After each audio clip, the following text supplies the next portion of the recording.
Assalamualaikum warahmatullahi wabarakatuh. Di sini saya dan teman-teman akan membuat video tentang fikih muamalah kontemporer berupa akad ijarah. Nah, kami dari kelompok 4 beranggotakan 3 orang. Yang pertama, saya akan memperkenalkan diri saya terlebih dahulu. Perkenalkan, nama saya Khairunisa dengan NIM 1820210173. Nah, di dalam video ini nanti akan ada beberapa soal kasus tentang akad ijarah dan ada pula jawabannya. Mari kita lihat soal kasus yang pertama.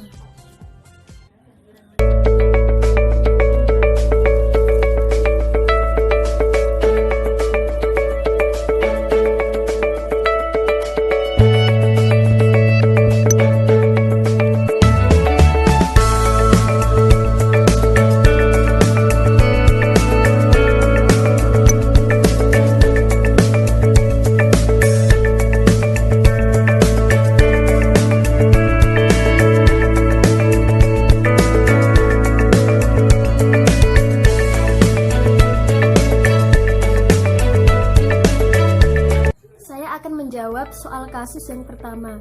Nah, sebelum saya menjawabnya, saya akan mengulas sedikit ya tentang kasusnya tadi.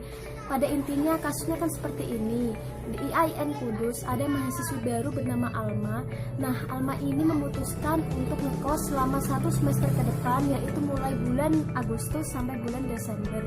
Lalu si Alma menemui ibu kos untuk melakukan suatu kesepakatan. Si ibu kos pun menyetujuinya dengan syarat si Alma harus melakukan pembayaran di awal bulan. Lalu Alma pun menyetujuinya.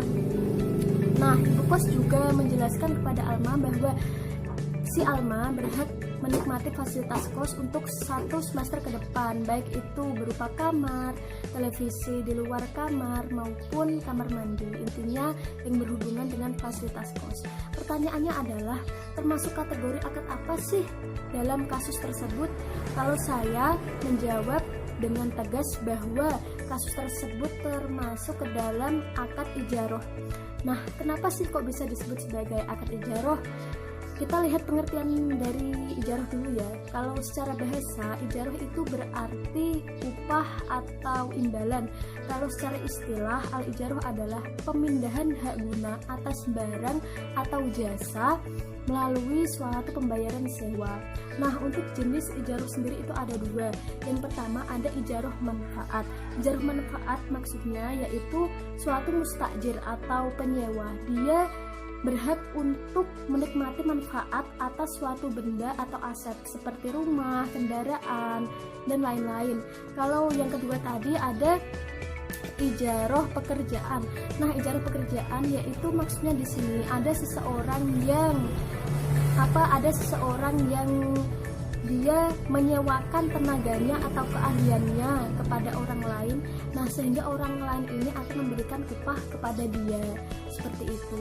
Kalau dari kasusnya Alma tadi itu termasuk ke dalam kategori ijarah manfaat karena di situ sudah jelas bahwa si Alma bisa memanfaatkan benda berupa kos-kosan dengan syarat si Alma harus memberikan upah atau imbalan kepada ibu kos, yaitu atas kemanfaatan tadi. Jadi kalau untuk subjeknya itu ada 2 ya, ada mustajir. Mustajir ini kalau untuk lebih mudahnya dia itu yang memberikan upah, yaitu kalau untuk kasus tadi yaitu si Alma. Kalau yang kedua yaitu mukjir. Mukjir itu dia yang memiliki benda untuk bisa dimanfaatkan atau jasa lah. Tapi kalau di soal tadi yaitu benda, yaitu ibu kos. Dia mempunyai kos untuk bisa dimanfaatkan. Nah, itu alasan saya menjawab bahwa kasus tadi termasuk ke dalam kategori akad ijarah karena ada suatu benda yang bisa dimanfaatkan. Nah, terus ada orang juga yang mau memberikan upah atau imbalan kepada yang menyewakan tadi. Seperti itu. Terima kasih. Assalamualaikum warahmatullahi wabarakatuh. Saya Doni Setiawan, NIM 18202100180. Di sini saya akan menjelaskan tentang akad ijarah dengan kasus yang berbeda dengan sebelumnya. Langsung saja, mari kita simak kasusnya secara lebih detail. Akad ijarah. Kasus yang akan saya bahas di sini adalah sewa mobil. Bermula dari Wawan yang sudah tidak sabar menunggu hari esok, di mana dia akan menghalalkan calon istrinya yang sudah ditanda-tangakan. Sudah tunggu saudara, sanak famili, dan juga tetangga-tetangga Wawan ikut mengantarkan Wawan ke tempat di mana acara pernikahan diselenggarakan. Istilah ini biasa disebut orang Jawa dengan nyamuk mantan. Namun, Wawan hanya mempunyai satu mobil yang tidak akan muat untuk menampung saudara maupun tetangga-tetangganya. Lalu datang Riko, teman Wawan, yang berinisiatif meminjamkan mobilnya. Namun Wawan menolak karena sungkan. Riko terus memaksa Wawan, hingga akhirnya Wawan memutuskan untuk menyewa mobil Riko daripada harus meminjamnya, sehingga ada timbal balik antara Wawan dan Riko. Riko tidak keberatan dengan keputusan Wawan. Lalu mereka berdua memutuskan untuk bertemu dan membicarakan biaya sewa hingga keduanya merasa pas. Wawan sudah menyiapkan uangnya dan langsung memberikan uang tersebut kepada Riko, sekaligus mengakhiri pertemuan mereka. Keesokan hari, Riko datang dengan mobil yang disewa Wawan. Namun Wawan masih bingung siapa yang bisa mengemudikan mobil tersebut. Riko sendiri yang mengajukan diri untuk menjadi sopir mobilnya. Wawan sangat berterima kasih pada Riko dan berjanji akan menambah biaya sewa lebih dari yang dibicarakan semalam.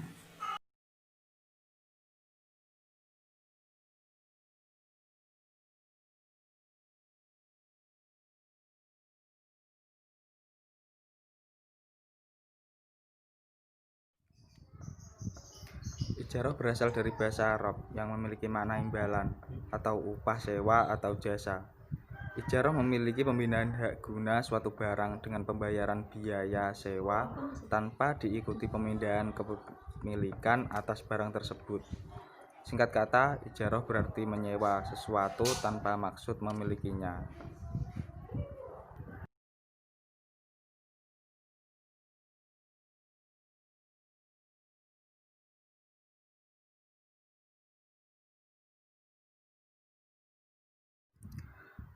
Kasus atau fenomena yang disebutkan tadi dikategorikan sebagai akad ijarah karena terjadi akad yang berupa sewa mobil. Wawan menyewa mobil Riko dengan harga sewa yang sudah ditentukan. Wawan memiliki hak guna mobil tersebut, namun tidak dengan hak kepemilikan barang tersebut. Adapun rukun-rukun dalam ijarah. Yang pertama adalah akid atau orang yang melakukan akad. Terdiri dari muajir, orang yang menyewakan, dan mustajir, orang yang menyewa. Dalam kasus ini, Riko sebagai muajir dan Wawan sebagai mustajir. Kemudian yang kedua adalah akad atau ijab qabul. Dalam kasus ini, akad terjadi di mana mereka bertemu dan menentukan harga sewa dari mobil yang disewakan Riko. Kemudian yang ketiga adalah ujroh atau upah. Dalam kasus ini, upah diserahkan ketika mereka selesai membicarakan harga sewa setelah mereka memutuskan untuk bertemu. Yang terakhir adalah manfaat. Dalam kasus ini, keduanya mendapatkan manfaat sendiri-sendiri.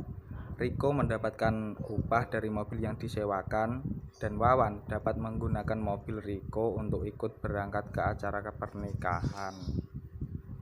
Selanjutnya, saya Prasetya Ariyanti, NIM 1820210192, kelas Ekonomi Syariah 4E. Di sini saya akan menjelaskan tentang contoh kasus dalam akad ijarah. Nah, selanjutnya saya akan menjabarkan contoh kasusnya.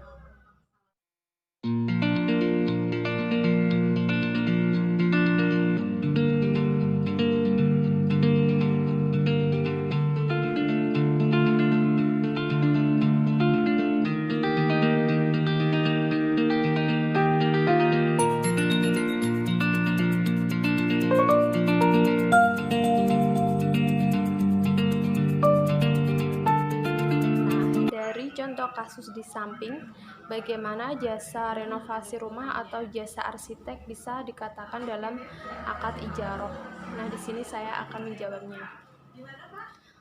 Akad ijaroh itu sendiri bisa dikatakan sebagai akad sewa menyewa. Al-ijaroh adalah pemindahan hak guna atas barang atau jasa melalui upah atau ujroh tanpa diikuti pemindahan kepemilikan dari barang tersebut. Nah, akad ijarah itu sendiri terbagi dalam dua macam. Yang pertama adalah ijarah manfaat atau ijarah ala al-manfaat. Ijarah ini adalah akad ijarah yang objeknya berupa barang. Contohnya mobil, rumah, motor, dan lain-lain. Yang kedua, ada ijarah yang bersifat pekerjaan atau ijarah ala al-amal. Ijarah ini adalah akad ijarah yang objeknya berupa pekerjaan seperti penjahit, buruh pabrik, servis AC, dan lain-lain. Nah, dari contoh kasus ketiga yang Bapak Agus mempekerjakan jasa renovasi rumah itu termasuk dalam akad ijarah yang bersifat pekerjaan atau ijarah ala al-amal. Bagaimana bisa dikatakan seperti itu? Nah, Bapak Sandi dan timnya itu bisa disebut sebagai mukjir atau orang yang mempunyai keahlian, tenaga, atau jasa. Nah, Bapak Agus itu bisa disebut sebagai mustajir atau orang yang memerlukan jasa, tenaga, atau keahlian tersebut. Jadi, dalam prakteknya nanti Bapak Sandi dan timnya akan memperoleh ujroh atau upah atas keahlian atau tenaga yang sudah dikeluarkannya. Sedangkan Bapak Agus nantinya akan memperoleh atau menikmati jasa yang telah dikeluarkan oleh Bapak Sandi dan timnya, yaitu berupa renovasi rumah. Lalu bagaimana untuk penentuan ujrohnya atau upah? Nah, untuk jasa renovasi rumah atau jasa arsitek itu biasanya sudah menentukan daftar harga berapa luas bangunannya, bentuk bangunannya, itu berapa upahnya. Nah, dalam kesepakatan tadi Bapak Sandi dan timnya dengan Bapak Agus itu mereka sepakat bahwa upahnya 200 juta dalam waktu 1 tahun.